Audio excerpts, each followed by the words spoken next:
중대재해기업처벌법. 결국 말입니다. 제가 시장에 영향을 많이 미칠 거라고 말씀을 드렸는데 결국 많이 미칠 것 같습니다.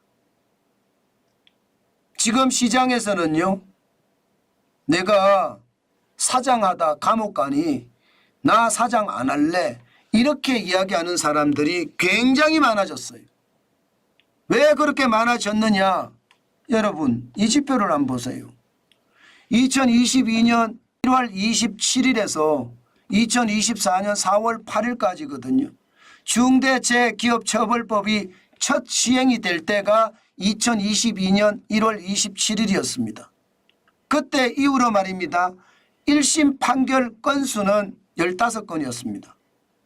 그런데 이 1심 판결 건수 전부 다 유죄가 나왔어요. 전부 유죄.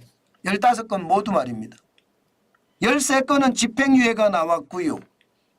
한 건은요. 한국제강의 대표의 사례입니다. 징역 1년이 나왔습니다. 징역 1년.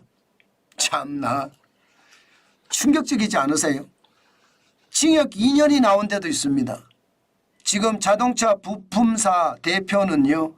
현재 1심 결과는 징역 2년이에요.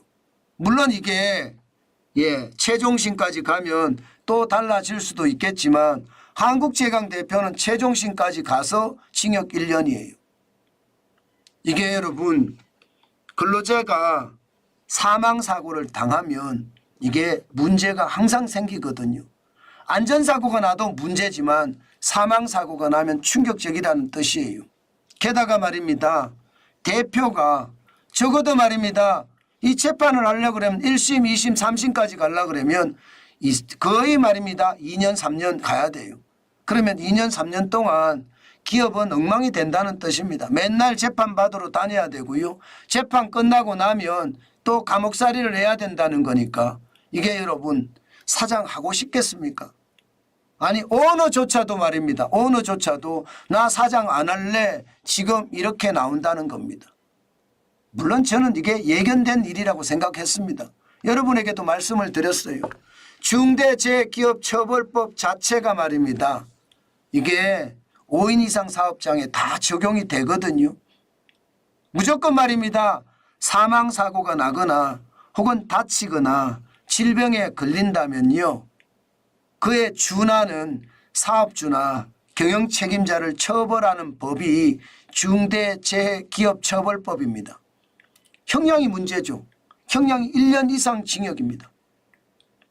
벌금도 개인에는 10억 원 이하 벌금이고요. 법인도 50억 원 이하 벌금입니다. 개인과 법인 동시에 내는 거예요.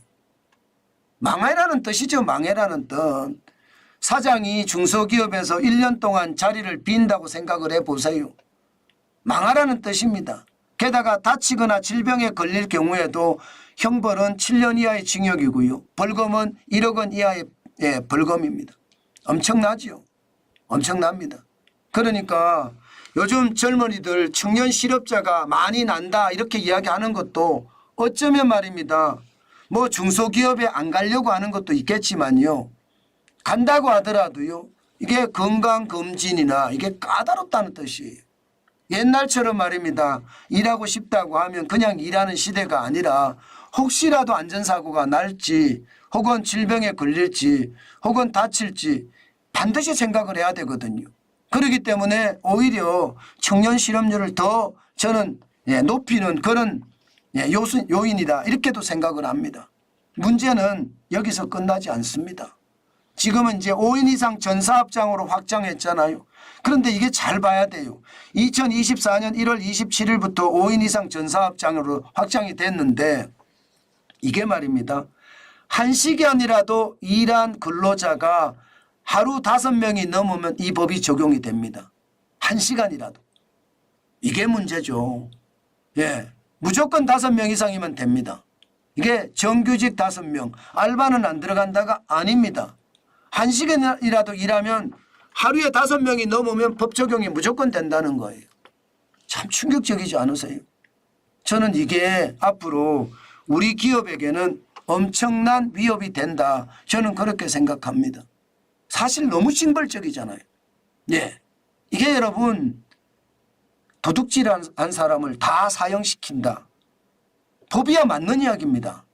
도둑질한 사람 다 사형시킨다. 맞는 얘기예요. 그런데 그렇게 사형을 시키면 진짜 국민이 남아나지 않을 수도 있습니다. 약간의 도둑질을 만약에 하는 사람들이 있다면 그 모든 사람들을 사형시킨다고 생각을 해보세요. 도둑질한 사람들은 징역을 살리면서 교화해서 다시 도둑질을 못하게 만드는 것, 이게 법 아닌가요? 저는 그게 법이라고 생각하거든요.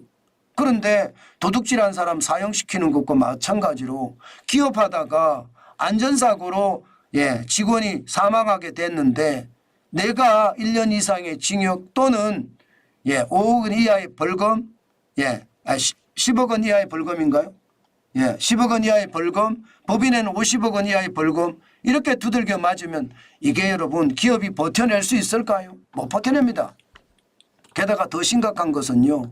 중대재해기업처벌법을 지금 시행을 하고 있는데도 산업재해 사망사고는 줄지 않습니다. 법만 강력한 거예요. 법만 징벌적이에요. 2021년이죠. 2022년인데 2021년 1월 27일에 첫 시행이 되고 나서 보세요 여러분. 충격적이지 않습니까? 오히려 늘어나고 있잖아요. 저는 중대재해기업처벌법 말입니다. 이렇게 징벌적으로 갈 것이 아니라 핵심이라고 이야기하는 거 있잖아요. 이게 예방 중심으로 가는 것, 그 어느 때보다 필요한 것 아닌가. 오늘 저는 다시 한번 생각을 해봅니다.